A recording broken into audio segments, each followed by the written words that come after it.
Hello student, स्वागत है आप सभी का। मैं हूं सोनू सक्सेना। आप देख रहे हैं अभी टीपीएससी क्लास।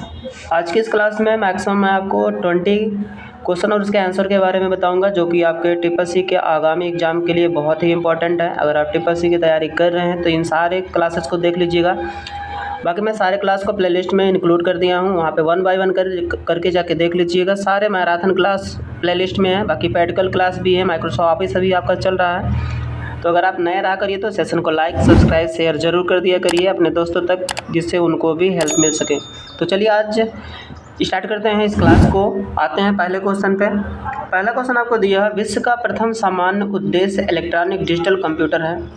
तो देखिए आपको 4 ऑप्शन दिया। एक आपका प्रिपरेशन क्लास है, जिससे अपने आप को आकलन कर सकते हैं कितना आपकी तैयारी है, और बाकी अपनी तैयारी भी अच्छे से कर सकते हैं इस क्लास को देख के। बाकी सारे क्लास हैं इंक्लूड है। तो देखिए इसमें से आपका जो करेक्ट आंसर होगा वो आपको बताना है। तो गेसिंग किया करिए आप भी। तो देखिए यहाँ पे दिया हुआ है एनिक एडवाइक आपको दिया है, एनिक दिया है, एनाइक दिया हुआ, ऑल ऑफ दिस दिया हुआ। तो इनमें से एक ऑप्शन को आपको करेक्ट करना है। तो जो कि अभी मैं आपको पिछले क्लास में बताया हूँ, इसका जो करेक्ट आंसर हो जाएगा आपका हो जाएगा सी, एनिक। थोड़ा सा देख लेते हैं कंप्यूटर के बारे में। मैंने आपको बताया था विश्व का जो प्रथम माइक्रो कंप्यूटर था उसका नाम था एनिक, और अपने भारत इंडिया का देखेंगे तो उसका नाम था सिद्धार्थ। ठीक है, आगे चलते हैं नेक्स्ट क्वेश्चन पे। नेक्स्ट क्वेश्चन आपको कह रहा है, निम्न में से कौन से कंप्यूटर माइक्रोसॉफ्ट ऑपरेटिंग सिस्टम के साथ कार्य कर सकते हैं। तो करेक्ट आंसर इसका जो हो जाएगा आपका हो जाएगा डी। यहाँ पे देखिए दे रहा है बोथ ए एंड सी। ठीक है, पहला आपको दिया IBM PCS। ठीक है, IBM का मैंने पूरा आपको नाम बताया था, इंटरनेशनल बिजनेस मशीन होता है, ये सबसे बड़ी हार्डवेयर कंपनी है। दूसरा आपको दिया IBM कंफर्टेबल्स। ठीक है, तो ये दोनों हो जाएगा, तो इसका आंसर डी हो जाएगा।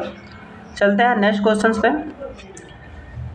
कौन सा क्षेत्र में एनालॉग कंप्यूटर डिजिटल कंप्यूटर की अपेक्षा अच्छे हैं। कह रहा है वह कौन सा क्षेत्र है जहाँ पे एनालॉग कंप्यूटर डिजिटल कंप्यूटर की अपेक्षा अच्छे होते हैं। तो आपको बताना भी, थोड़ा सा गेस किया करिए आप लोग भी।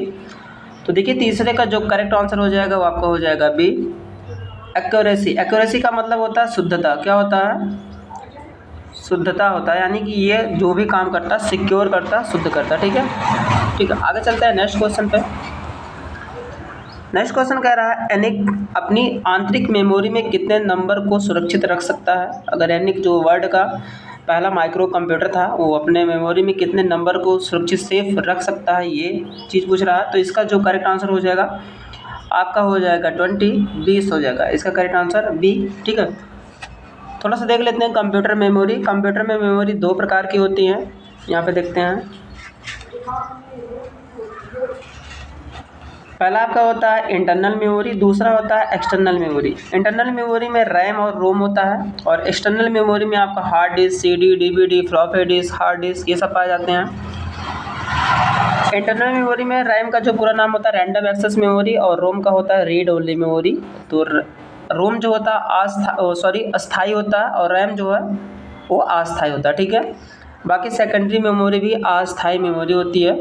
और मेमोरी जो होता है हमारे कंप्यूटर में एक किसी भी डिवाइस को डाटा को स्टोर करने का काम करता है। ठीक है, आगे चलते हैं नेक्स्ट क्वेश्चन पे। नेक्स्ट क्वेश्चन कह रहा है, चिप का निर्माण किसके द्वारा होता है। तो देखिए यहाँ पे ऑप्शन भी आपको दिया है, तो इसका जो करेक्ट आंसर हो जाएगा आपका हो जाएगा डी, सेमीकंडक्टर। किसके द्वारा होता है चिप का निर्माण? सेमीकंडक्टर। आप देखेंगे IC। थोड़ा सा देख लेते हैं जनरेशन ऑफ कंप्यूटर। कंप्यूटर की अभी तक कितनी पीढ़ियाँ डेवलप हुई हैं, तो मैंने आपको पिछले भी क्लास में बताया था, शायद कुछ 5 पीढ़ियाँ डेवलप हुई हैं। पहले में आपका लगा था वैक्यूम ट्यूब, दूसरे में लगा था ट्रांजिस्टर, तीसरे में IC। अभी जो चिप की बात कर रहा है, IC का पूरा नाम होता है इंटीग्रेटेड सर्किट। ठीक है, और चौथे में माइक्रो प्रोसेसर, और पाँचवें में AI आर्टिफिशियल इंटेलिजेंस का प्रयोग किया गया है। बट ये चिप का प्रयोग पूछ रहा है, क्या लगा होता है? सेमीकंडक्टर।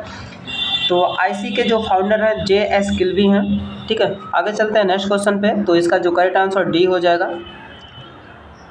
क्वेश्चन नंबर 6 कह रहा है, विश्व का प्रथम मिनी कंप्यूटर कौन सा है एवं इसको कब शुरू किया गया।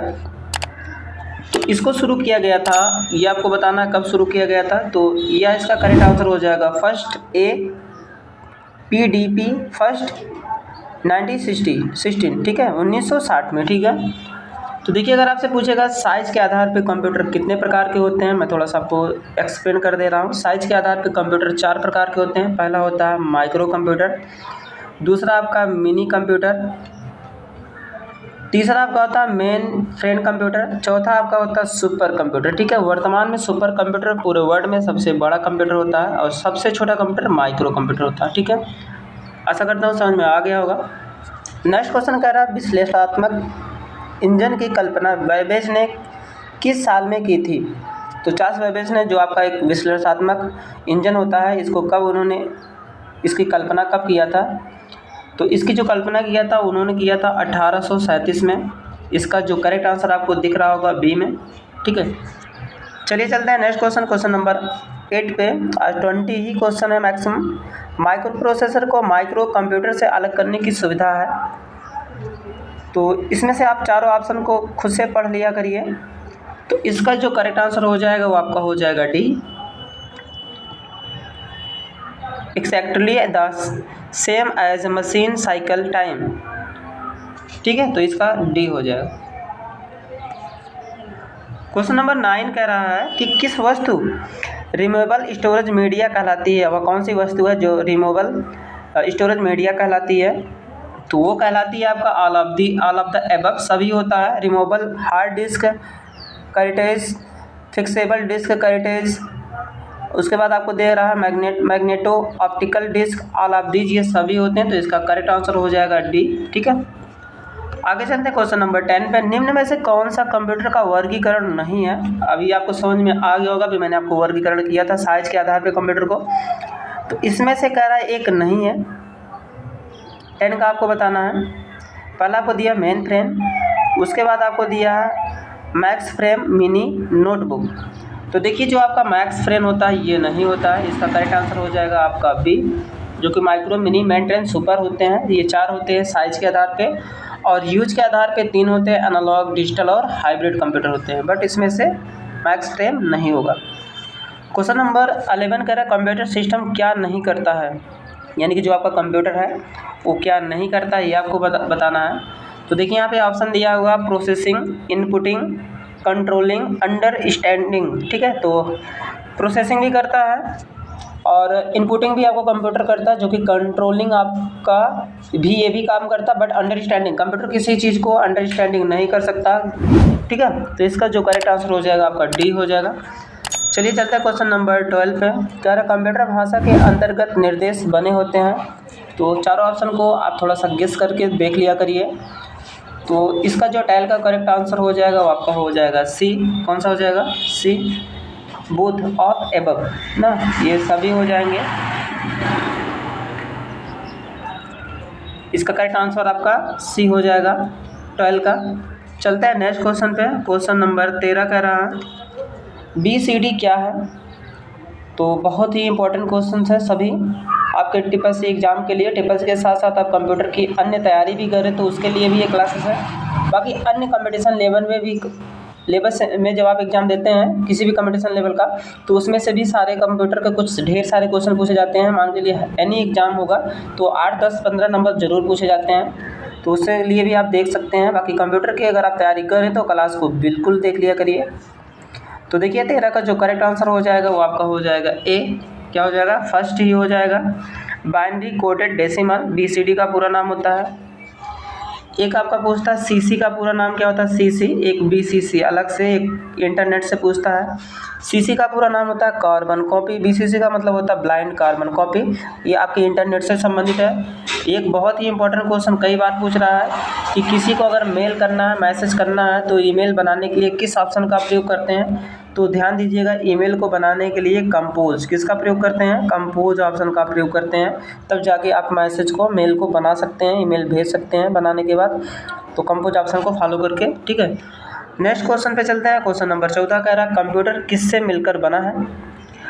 तो देखिए यहाँ पे दिया a central processing unit, input and output unit, a memory, all of the above. तो मैक्सिमम सबको पता होगा किससे मिलकर बना है, तो ये आपका करेक्ट आंसर हो जाएगा डी, ऑल ऑफ एबव, ये सभी से। ठीक है। CPU भी आपको दिया, central processing unit, input and output जुड़ा होता है, मेमोरी भी आपके होता है कंप्यूटर में। तो ये सभी से मिलकर आपका कंप्यूटर क्या होता है, बना होता है। चलिए चलते हैं नेक्स्ट क्वेश्चन पे। क्वेश्चन नंबर 15 कह रहा है इंटीग्रेटेड सर्किट क्या है, जो कि अभी मैंने आपको बताया। तो आप भी गेस किया करिए। तो देखिए यहाँ पे कह रहा है a fabricated on a tiny silicon chip. तो एक सिलिकॉन चिप का बना होता है, तो इसका करेक्ट आंसर आपका हो जाएगा डी। ठीक है। क्वेश्चन नंबर 16 कह रहा है कि पास्क लाइन की खोज कौन से सन में हुई, यानी कि एक आपका पास्क लाइन है, तो इसका जो खोज हुआ था किस सन में हुआ था, ये आपको बताना है। तो इसका जो करेक्ट आंसर हो जाएगा वो आपका हो जाएगा सी, यानी कि 1642 ईस्वी में। ठीक है। चलते हैं क्वेश्चन नंबर 17 पे। क्वेश्चन नंबर 17 कह रहा है यूके ने मुख्य कंप्यूटिंग कौन से वर्ष में प्रारंभ की थी। यूके यूनाइटेड किंगडम जो भी आप बोल सकते हैं। तो ये किस वर्ष में प्रारंभ किया था ये आपको बताना है। तो 17 का जो करेक्ट आंसर हो जाएगा वो आपका हो जाएगा ए, यहाँ पे देख रहे होंगे 1980 में। ठीक है। उसके बाद क्वेश्चन नंबर आपका 18 कह रहा है ऐसा कंप्यूटर जो 1973 तक पहला इलेक्ट्रॉनिक कंप्यूटर माना जाता था, वो कौन सा कंप्यूटर था। तो 18 का जो करेक्ट आंसर हो जाएगा वो आपका हो जाएगा ए। क्या हो जाएगा ए, एनिक। पहला जो कंप्यूटर था एनिक था। आगे चलते हैं क्वेश्चन नंबर 19 में वैक्यूम ट्यूब का आविष्कार कौन से सन में हुआ। अभी हमने आपको बताया था कंप्यूटर के पहले जनरेशन में वैक्यूम ट्यूब टेक्नोलॉजी का प्रयोग किया गया था। तो ये पूछ रहा है उसका आविष्कार किस सन में हुआ था। तो देखिए इसका जो आविष्कार हुआ था वो आपका हुआ था 1906 ईस्वी में। कब हुआ था, 1906। ठीक है। थोड़ा सा कुछ आपके टिप्पणी में और भी क्वेश्चन पूछता है, मैं आपको थोड़ा सा इसमें इस क्लास में थोड़ा बीच में मेंशन कर दे रहा हूँ। अगर आपसे पूछता है कि प्रथम इंटरनेट का नाम क्या था, तो ARPANET था। ठीक है। तो अगर आपसे पूछेगा प्रथम इंटरनेट का नाम, तो ARPANET का पूरा नाम advance research projects agency network. पूछेगा ARPANET को किस कंपनी के द्वारा डेवलप किया गया था, तो पूरे वर्ल्ड में पहला जो कंप्यूटर का इंटरनेट का नाम था, कंप्यूटर इंटरनेट या कोई भी इंटरनेट आप बोल सकते हैं, तो उसका नाम था ARPANET, जो कि डिफेंस डिपार्टमेंट के द्वारा इसे शुरू किया गया था 1970-1980 के दशक में। ठीक है। उसके बाद आपसे कई बार दिया HTML का पूरा नाम क्या होता है। HTML का पूरा नाम होता है हाइपर टेक्स्ट मार्कअप लैंग्वेज। ये कोई प्रोग्राम है कि लैंग्वेज है, तो अगर आपसे पूछेगा प्रोग्राम है तो बिल्कुल नहीं है, प्रोग्राम नहीं है, एक प्रकार की लैंग्वेज है, भाषा है। इसके माध्यम से इंटरनेट के पेज को यानी कि वेब पेज को डिजाइन करने के लिए किया जाता है HTML का प्रयोग, यानी कि जो इंटरनेट का पेज होता है डिजाइनिंग कर सकते हैं कुछ भी। उसके साथ साथ इसमें कोडिंग के माध्यम से, टैग के माध्यम से हमें लिखना पड़ता है नोटपैड एडिटर में, वर्डपैड में। ठीक है। तब जाके वहाँ इंटरनेट पे क्या हो जाता है, ये प्रोसेस हो जाता है, चेंज हो जाता है, डिजाइनिंग हो जाता है। टैग दो प्रकार के होते हैं HTML में, एक होता है पेयर टैग, एक होता है नॉन पेयर टैग, एक एम्पटी या नॉन एम्पटी इसे को बोल सकते हैं। HTML का फाइल एक्सटेंशन नेम भी पूछता है, तो .htm या .html भी होता है। ठीक है। तो ये एक्सटेंशन नेम होता है। कुछ महत्वपूर्ण एक्सटेंशन नेम मैं आपको बता दे रहा हूँ इस क्लास में। .dbms का पूरा नाम पूछता है, तो डाटा बेस मैनेजमेंट सिस्टम, ये होता है MS एक्सेस का। उसके बाद पेंट का भी पूछता है आपको, पेंट का .png एक्सटेंशन नेम होता है, उपनाम होता है। कैल्क का कई बार पूछा है, अभी जस्ट आपके टिप्पणी में कैल्क का, तो .ods क्या होता है, कैल्क का ODS होता है। उसके बाद आप देखेंगे राइटर का पूछता है .odt। ठीक है। अगर आपसे पूछेगा इम्प्रेस का, तो .odp। ठीक है। P फॉर प्रेजेंटेशन, इम्प्रेस एक प्रेजेंटेशन एप्लीकेशन सॉफ्टवेयर है। तो कुछ इंपॉर्टेंट जो मैं आपको बीच में एक्सटेंशन नेम भी बता रहा हूँ, नोट डाउन कर लिया करिए। आज के इस क्लास के लास्ट क्वेश्चन पे चलते हैं। इसमें कह रहा है निम्न में कौन सी प्रक्रिया के अंतर्गत नहीं आता है। निम्न में कौन प्रक्रिया के अंतर्गत नहीं आता है।